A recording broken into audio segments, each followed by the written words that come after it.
if you guys could see the setup that I have right now, it is super embarrassing. And I'm trying to focus my attention on this camera because I'm so used to looking here, but the camera's here and I want to give you guys eye contact. So hello, this is my first YouTube video, and I have a lot of friends on the ESC YouTube community and I thought I'd give it a go. It doesn't sound like it, but I do have experience with like acting and theatre and kind of public speaking, so I should be okay at this. And also I'm a graphic designer as my full-time job, so you'd think I'd be good at like video editing. I'm not. But hello, my name is Faith. I am 23 years old. I am from Hertfordshire in England and I am a big Eurovision fan. I love the idea of having a YouTube channel because I just get to spill all my opinions and infos and facts here, so I can stop pissing off my boss and my colleagues and my friends who don't watch Eurovision. It's funny because my mum says she thinks I'm literally a Eurovision genius and I know everything, and I say to her, you have no idea the knowledge that some people have. Like, some people literally know the second semi-final of 2008 and the exact order. Like, I know most things, I don't know that. But I thought for my first video I'd do a top 10 because, you know, Eurovision's coming up and a top 37 video with all my opinions will literally be like 2 hours long. So I just thought I'd do a top 10. And also I think my top 10 is slightly different to a lot of others I've seen. It might be slightly more unexpected. So, I keep having to breathe. Like, I'm wearing jeans. I really shouldn't be wearing jeans. Oh my God. Give me a second. I'm going to take them off. So, at number 10, I have Armenia. So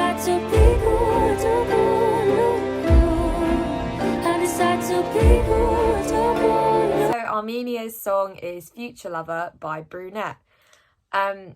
So this is one of the last songs to be released, and I think a lot of people kind of reacted negatively to this song online. I am quite frequent on Twitter, so you get to see all the reactions as they come up, and I think people, they saw Brunette. She has a really cool name, she's got a really cool style, and I think people assumed that she would kind of be a little bit of a pop girly. She's not. I didn't really listen to her discography, but I wasn't expecting anything. And I had heard through the grapevine that she wasn't doing a pop song and she was doing something more ballad-like. I don't know if I would consider this song a ballad, but I feel like it's a good in-between. It is a little bit more R&B, it's a little bit edgy. The crescendo with the orchestra is what got to me, and I liked it immediately. I think it's kind of grown on me. The lyrics aren't my favourite, but they're not the worst lyrics of the competition, so...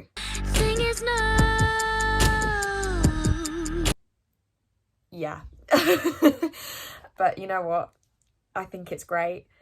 I think Armenia know how to stage. I think Armenia are coming for the win. Not necessarily this year, but I think in the next 5 years, it is a country we can expect something big because they've done so well in Junior Eurovision. They won in 2021 and then they came second in 2022. So it's clear they're not dropping the ball. It's clear they want to keep this momentum going. And I can sense that because of the success they've had with Rosalind, they want to keep that going with their regular Eurovisions. I have good expectations for the staging, but it's at my number 10 currently. So we shall see. At number 9, it is Moldova.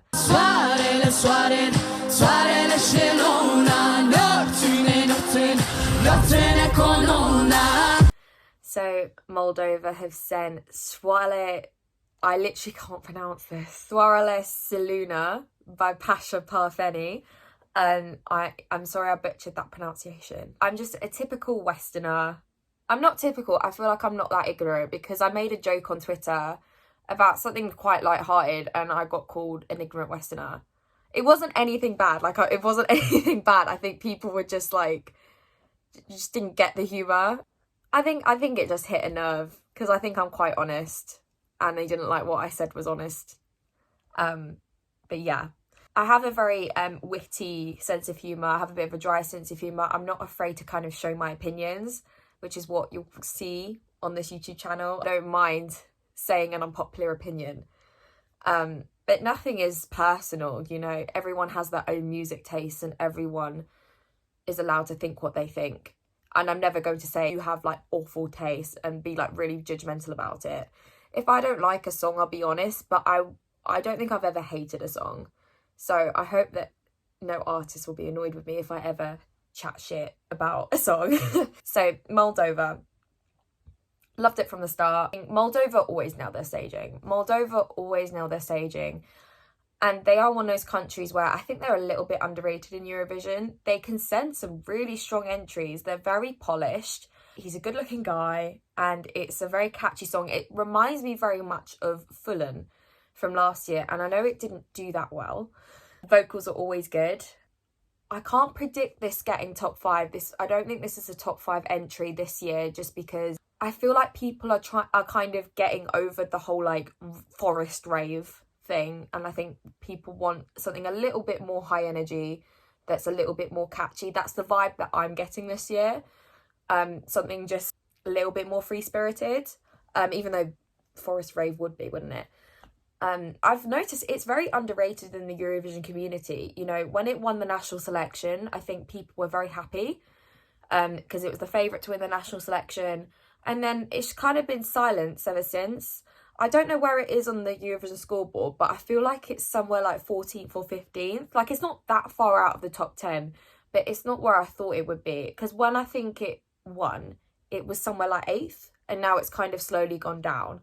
So, I don't know. But, yeah, Moldova is my 9th place, and I really like it.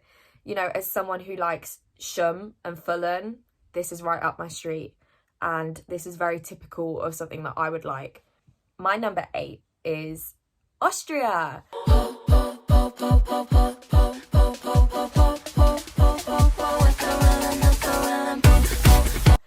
So Austria have sent Taya and Selena, who sing Who the Hell is Edgar? Now this song, for those of you who aren't on Twitter, and I feel like most of you will have heard of this, the Crystal Ball account leaked a part at least of this song, and everyone went up in arms because it sounded a little bit like a joke entry, because all you heard was po, po, po, po, and it was clearly a demo and the sound quality wasn't very good. So everyone, I think, assumed, oh, this is another joke entry. But I think a lot of people were like, you know what, this is going to be iconic. I held my judgment. Like, I did take part in some of the memes of it, but I wasn't like, this is going to be an awful song. I wasn't hateful. And the people who sent hate to Taya and Selena, like, are you okay? Like, I just think it's like really chronically online behaviour. I just thought it was so funny that their song was released the same day as Israel. And apparently Israel's was the most anticipated song in the 70-year history of the competition, but Taya and Selena, they pulled through. It is so catchy, it is so fun, it hooks you in from the first moment. I think it's the catchiest song in the competition, which is a good thing. I'm so glad they are in semi-2 because I think they could win the semi, and I do have high hopes from the staging because I saw them at London Eurovision Party, and even though it's just, I think the visuals, just for the purposes of the pre-parties, the visuals they had in the background were so funny, because I think there is a worry of, will people get the message of the song? Because sometimes you have to really look into it to understand the message of the song, but it doesn't always matter. But you don't want people to be so confused to the point where they're put off. But I think what they did was perfect, and I think they are very self-aware, and I think they will understand the visuals they need to put forward. No one's going to understand the song to a really deep level on the first listen, but I think they can get the gist of it. And also it's just super catchy and it's super fun. Their vocals live are amazing as well, and there is no worry about that. And I'm so happy for them, because I think I saw on their TikTok that they were worried about it coming out because they saw the reception after Crystal Ball leaked it. They got a lot of hate, and I'm so glad that it turned out the way it did. It's amazing, and I think it's somewhere like 3rd or 4th on my Eurovision scoreboard, which is like insane. I think it just turned out a lot better than anyone could have expected, and I love it. Number 7, I have Ukraine. Don't get what you say, yeah. Don't get how you feel. Get out of my way, yeah. And Ukraine have sent Tvorchi, who sing Heart of Steel. I have opinions. This is, and I know Alicia Michelle, who I love on YouTube, she will agree with me on this. It is so underrated this year, and I think I know why, and people don't like to admit it, but I know why. I understand it's not to everyone's taste. It's not, you know, it's not the most stabbing song of the lot, but I think a lot of people just don't want Ukraine to win again this year, so they don't want to give it the attention that it deserves because they want to focus their attention on other countries. And I understand. I just think it's such a good song. It's very well produced. It does remind me of Labyrinth. Alicia Michelle mentioned it, and now I can't get it out of my head. It is very Labyrinth style. It is very cool. It's very suave. It's really staged well. Ukraine just nail it every time. And people were surprised that Tvorchi won over, you know, Jerry Heil. But I think Ukraine just wanted something a little bit more upbeat this year. I don't think they wanted an emotional song piece. I think they just wanted something cool and edgy.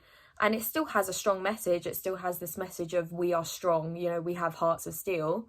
But it's done in a kind of slightly different way. I think this will do better than people expect. I think it will do well with the televote, and I think it will do well with the juries. I don't think it will get top 3, like a lot of people predict. I think it will get top 10. And some people will say, sympathy votes, but I think it's fully deserved. I think it's fully deserved if it gets top 10 or even top 5, even if it wins. I really like the song. You can't deny it's a good song. I don't think it's polarising enough for people to hate on it as much as they do. Some people on Twitter hate it so much, and I'm trying to understand why. You know, everyone's entitled to their opinion, but it just feels like too much. Because if it was a song like Croatia's, which is very polarising, I can understand. But with Ukraine's, and when I did say on Twitter, I think some people are hating on it because they don't want Ukraine to win again, the amount of shit I got in my replies. And it's like, it kind of proving my point. Number 6, we have Sweden. When the stars align, then I'll be there. Obviously, this is the most famous of the lot. It is the lovely Loreen with Tattoo. I was very lucky to be able to see her live at the London Eurovision party. Her vocals are great. I know there was a pre-party where she did have autotune on it, but she can sing without autotune. She's great. I mean, she did Euphoria. She's got a successful career. She can definitely sing. Sweden are not living this down. Through the grapevine, they are not allowed to do the same staging they did at Melfest because you are not allowed to hang things from the ceiling at the M&S Bank Arena.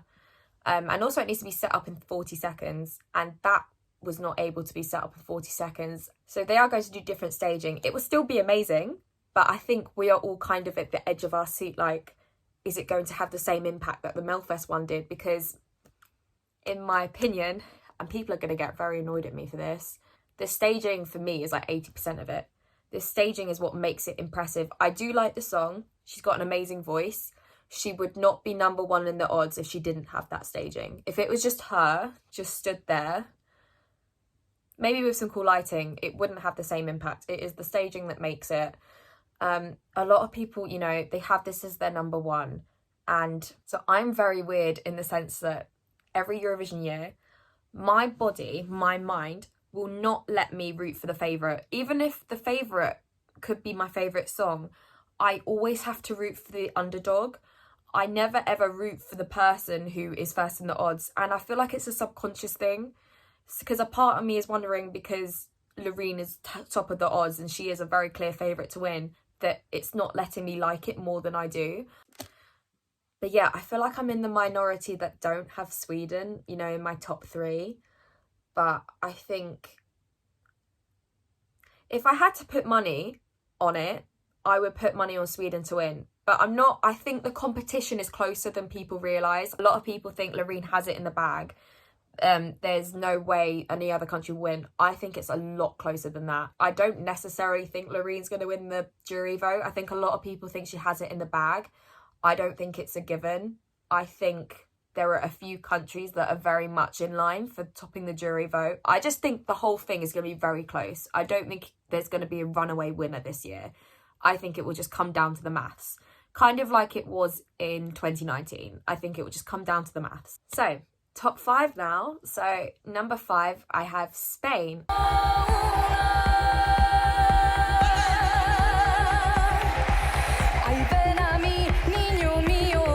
And Spain have sent the lovely Blanca Paloma with Ea Ea, I'm going to say. Ea Ea. Again, I like this from the start. I really like this song. Her vocals, I think she has the best vocals of the competition. Fight me. I think she is one that is going to go up against Sweden for the jury win. I think a lot of people are underrating Blanca. I think the staging is perfect. The staging you can just pick up and put on the Liverpool stage. It's amazing. Her vocals are amazing. And I think it's what's getting me the most excited, because I think it's probably one of the only countries where you pretty much have the full package right there. You know, like they could send that exact thing to Eurovision. I actually showed this one to my mum. So my mum, she does watch Eurovision every year. She doesn't kind of listen to them beforehand, but this one she really liked, and I think it's because it's reminiscent of an older period of Eurovision where there were kind of slightly more cultural songs, because my mum said that this very much reminded her of a flamenco style, and I think she likes that. I think she's one of those people where she likes to watch Eurovision for hearing the different cultural elements from each country. And as the competition has evolved over the years, we have gotten slightly less of that. I think they are slightly moving towards, a lot of countries are kind of moving towards things that you would more or less hear on the radio, which is great because a lot of people like that, but then a lot of people like the more cultural elements. So I think it really depends each year what way people are feeling, but I think people are really underrating her. I think she's great. I think she is in the contention for the win, in my opinion. Again, I think it's a maths thing, so I don't know if it's a case of she gets second in the jury and then second in the televote and then wins overall. It could be something like that. I can see her doing better in the jury than the televote, but I might be wrong. There have been times I've been wrong. I can hold my hands up and say I'm wrong. But yeah, I think people are very much underrating Blanca, and she is coming for you with her bow and arrow.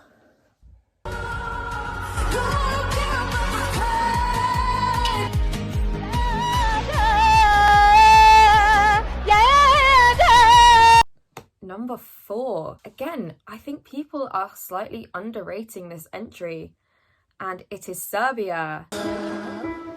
Samo mi se spava.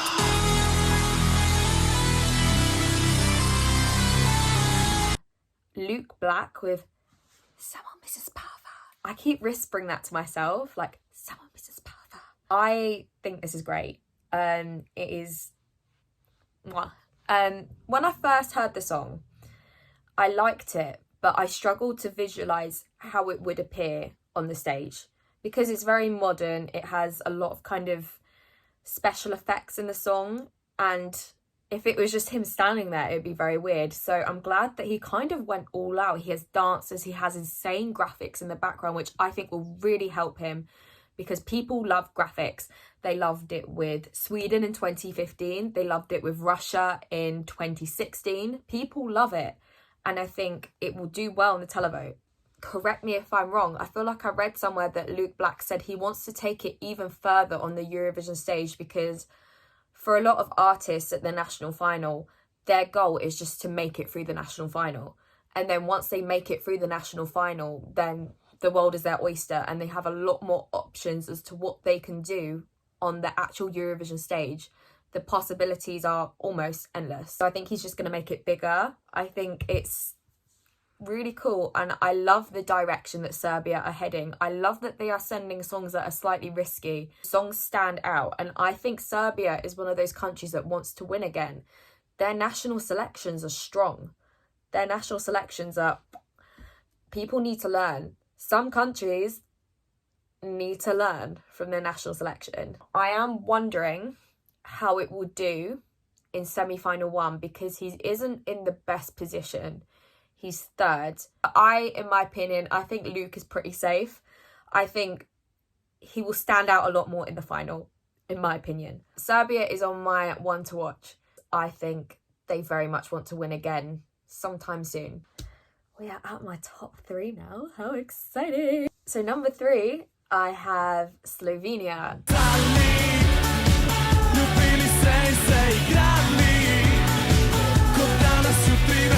It is Carpe Diem by Joker Out.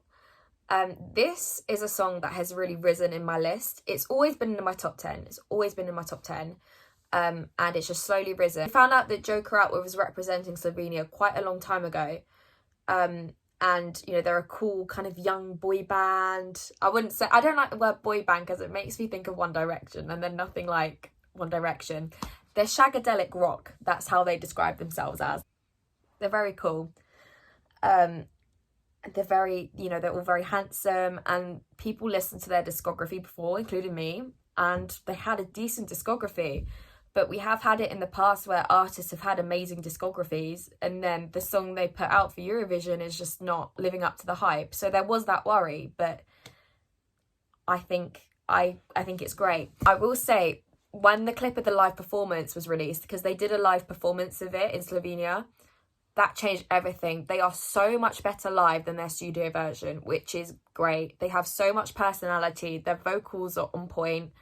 Their personality just shines on stage. I think they will do a lot better than people think they will. I think they could be potentially, in terms of hype on social media, they could potentially be the next Maneskin, because I know one of the reasons kind of Maneskin went a little bit viral outside of the Eurovision community is because they're all very good looking. And I know like looks aren't everything, but yeah, you can't lie, they're good looking. They got a very good song. I can see it being played on TikToks. And again, their performance that they performed in Slovenia could be picked up and put on the Eurovision stage. I know they said they're trying to do bigger things, and I'm really excited to see what will happen. But I think it's one of those cases of they can't overcomplicate it because they are the stars. And, you know, they don't need an insane amount of staging to really make an impact. And they are performing in semi-final 2, which is a great benefit to them because I think they will really stand out. I think it's between Slovenia and Austria to win that semi. I think their career is going to boom from this. I think they're going to be very popular all over Europe and potentially the US as well. I can really see that happening. I can really see them kind of having an almost Maneskin trajectory. But hopefully the albums they release after Eurovision will be better. Oh yeah, and also I met Joker Out at the London Eurovision party. So I met my good friend Laura for the first time actually in person. Laura Slavandic, she's on YouTube. I'll put her socials in the description. I met her for the first time and we were waiting outside Tottenham Court Road Station. Like we were just talking and I saw just a crowd forming because the venue for London Eurovision party is literally opposite Tottenham Court Road Station, and I saw this little crowd forming and I had a feeling it was someone Eurovision related, and I saw a guy and I was like, oh my god, it's Joker Out. To meet them, we got to get a photo with them and they recognised Laura because of her review. She stood out in the lovely pink suit she was wearing, and they are very handsome in person. I did geek out a bit because I've never really met a Eurovision person in person. I was very much fangirling as a 23-year-old. I was like even when we got to the bar, because we were all going to a bar before London Eurovision party, I was still like, oh my god, we met Joker Out, oh my god. Number 3, this is a slightly controversial one. I wouldn't say controversial actually. I think people are just a lot more wary of this because I think people don't want their expectations too high with any of the songs, but I think this one in particular, and that is Czechia.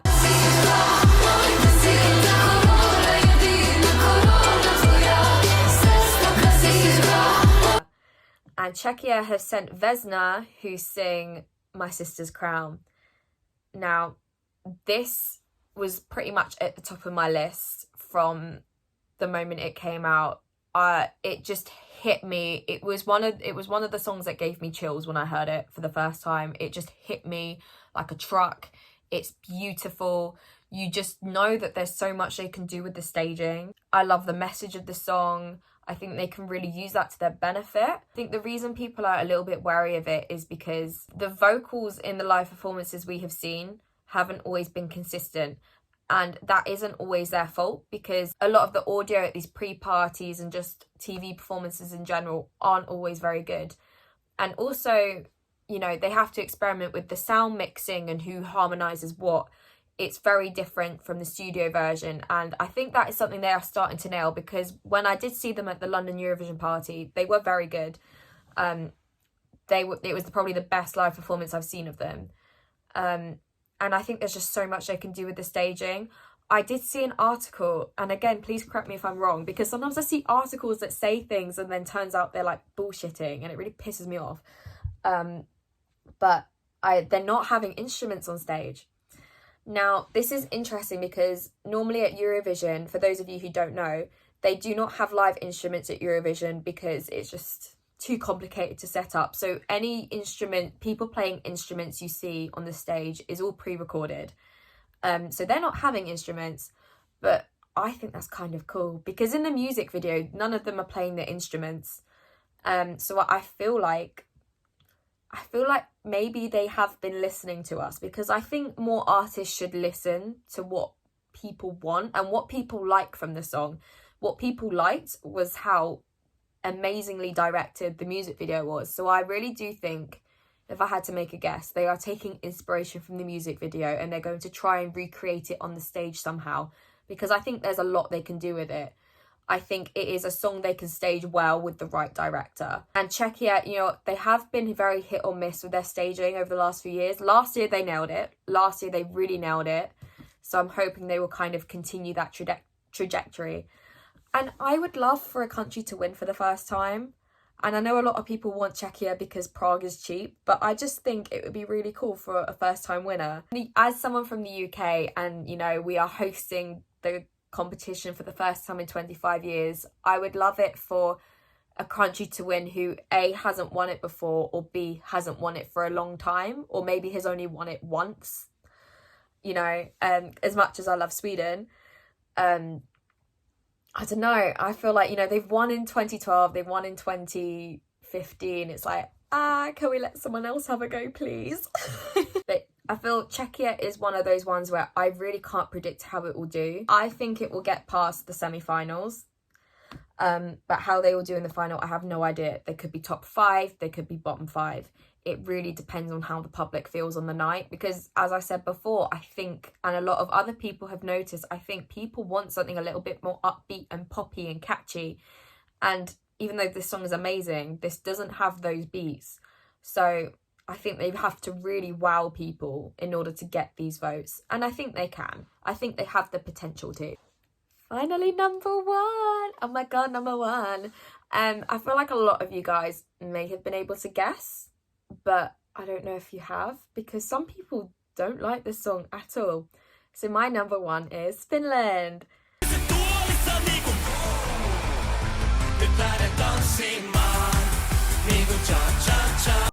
Finland have sent Kalia with Cha Cha Cha. Right, I have an interesting, it's not interesting, I'm just going to tell you my story with this song, like how I have felt with this song. So obviously UMK, so Finland's national selection, their broadcaster, they announced the 7 acts that are performing in the national selection, and they released the song day by day. So one day a week they would release a new song that is My Neighbours Are Fighting. I don't think it's anything serious. I think the walls are thinner than me and them realise, because I think there's times where they can hear me. UMK released the song, each song day by day. So one day a week they had a new song. And I think Karia's was like 5th. and there was already a lot of competition, because something I noticed, you know, from the social media hype is their song selection was very strong. People, even after the first 3 songs, people were like, this is the strongest national selection so far, and we've only heard 3 songs. And they nailed it last year. So I think, you know, he had a lot of competition already. So I believe, I don't know what the time difference is in Finland, but I believe the songs were released around midnight. So, and I believe it was a weekday, if I'm wrong, I don't know. They released the song about midnight their time, so it was about 10 p.m. in the UK. So a lot of people, you know, because I'm on Twitter, I get a lot of this information through Twitter, and I like seeing people's opinions through Twitter. So I'd say most people who I'm friends with on Twitter had gone to bed because it was a weeknight, and I wasn't in bed because 10 p.m. is like daytime for me. So a lot of people had gone to bed. So a few of us, I first saw the song on Twitter. I saw a few clips on Twitter, and I just saw the cha, cha, cha, cha, cha, cha, cha. And I immediately had sensory overload. I was like, what the fuck is this? Like, I didn't know what to think. I was like, oh my God, this is a lot. So then I immediately went onto YouTube to watch the video, and oh my God, they put crack in that song, because it literally changed me. It changed my body. Like, I was like, my jaw was on the floor the whole time, in a good way. I was just like, this is my favourite. There's nothing that's going to beat this. This has to win. This will be my favourite at Eurovision. Nothing is going to top this. And guess what? I was correct, because I'm always right. I do like rock songs. And obviously this isn't just rock. This is a real mixture of media and a real mixture of genres. But I loved it. I absolutely loved it. And it was so funny then waking up the next day and seeing everyone else's reaction, because then everyone else woke up to see it and everyone had the same reaction. Everyone went feral. Just from the music video, everyone went feral. They were like, this is insane. I think it was very much a love-hate thing. I think some people loved it, some people hated it. A lot of people were polling whether they preferred the first half or the second half, because the second half is where the genre kind of changes and it becomes a little bit more dancey. It reminds me of like Dance Dance Revolution. It feels very much like that, and I can imagine it on Dance Dance Revolution as well. I personally prefer the first half, but I love it all. I have never seen so much hype for a song like that. Other than, I'd say, Taya and Selena. I think Who the Hell is Edgar also caused that, but I've never seen this much feral behaviour. And there still is. And the hype has only grown because obviously it smashed UMK. It absolutely landslided the televote. I have this kind of running joke on Twitter, and it's not really a joke, and in real life, that I'm always right. Because I'd say 99% of the time I'm right. But I had not an argument, but I was in a kind of Twitter space, you know, kind of like a group chat. And we were talking about UMK, and someone was trying really, really hard to convince me that there is no way Kari is going to win because Robin Pakalan, Robin, basically, who also was competing in UMK, he was the equivalent of Justin Bieber in Finland, which I understood, but his song was probably one of the weakest out of the lot. So I think some people just thought he was going to win it because of his name, because the Rasmus won it last year and they were probably the most famous of the bunch. But yeah, a lot of people thought that Robin would get a lot of the votes. And who's laughing now? There was a lot to live up to. This was not an easy song to stage at all. And you know what? He fucking nailed it. I remembered I was on a night out. I was at my friend's birthday in London. And I just saw some clips on Twitter of UMK. And I was like almost on the verge of tears. I was very drunk because I was like, oh my God, he did it. He did it. Like, this is amazing. And I just saw all the hype. And everyone was also in awe. I just love him so much. I absolutely love him. And if I ever get to meet him, I think I'd cry. I think I saw he said this from his own mouth, so this isn't hearsay. He said in some interviews that he is doing something slightly different with the staging. I think for the most part, and this is my guess anyway, I think for the most part he is keeping the staging the same because it was very good, but I think he just needed to make it a little bit bigger for the Eurovision stage because it's a lot bigger. But he said he has a few surprises, and I think he is going to nail it because he was one of those people. he said there was a lot more he wanted to do, but his aim was just to get through UMK.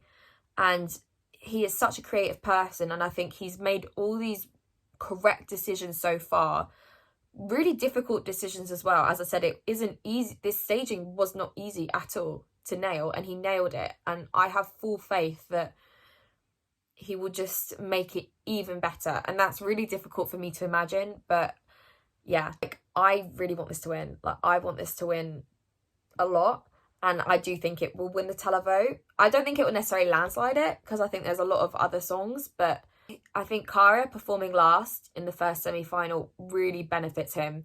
It really benefits him. It will be the last song people remember. It's kind of a party at the end of the song. I can imagine this going viral in Eurovision week as well. On Twitter, on TikTok, everything. I think he has everything going for him. I think the hype is only going to grow. I don't think people will be doubting him. I think people... I can imagine the odds growing. Eurovision week, I can imagine as the rehearsal clips are released, the odds will start to grow. With the juries, I'm not 100% sure. They have voted for kind of more polarizing songs before. I always use Toy by Netta. I believe they ranked that first. No, they ranked it like third, I think. And a lot of people hated that song, but a lot of people loved it. And I think Karia's song is different in the sense that it combines a lot of genres. It's very, very eye-catching.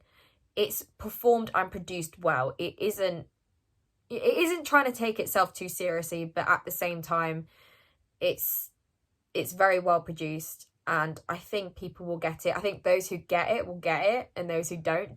And that's kind of what happened with Maneskin. I think some jurors ranked it really high, but then some of them ranked it really low. I'm not saying it's going to get top 3 in the televote. I don't think it will. I think it could get top 5. And I think that's kind of the best result we can expect from the televote, because, you know, he's a rapper first and foremost rather than a singer, and some jurors will not like that, especially if that's not their taste. I do think he has a stronger chance of winning than people expect. I don't think Loreen has it in the bag, as a lot of people think. I think I would place my bets on her, but not a lot of money. I wouldn't put a lot of money on her winning. Rehearsals can change everything. So that was my top 10, and my throat is very dry. I feel like I'll get better at this as I go along. I'm really sorry, this is going to be very annoying. I can imagine me making a lot of cuts.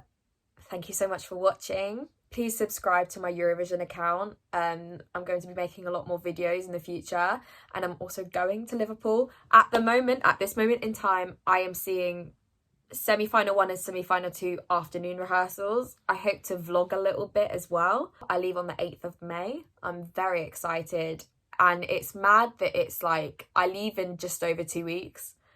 It's gone so quickly. It's so close yet seems so far, and I am so grateful that it is being held in the UK, and I'm so happy that so far it seems like they're really pulling out all the stops, and I'm so happy. I feel like I haven't shown a lot of my personality so far. I feel like I've been a little bit more rigid than I normally am, but I normally have a little bit more of a wicked sense of humour. So please follow me on Twitter. My Twitter is @EurovisionFaith. I think the name is Faith ESE. Just look up Eurovision Faith and you should find me. I'm the funniest person on Twitter. Whether that's a joke or not, you can decide. And yeah, I hope to see you guys very soon. Thank you.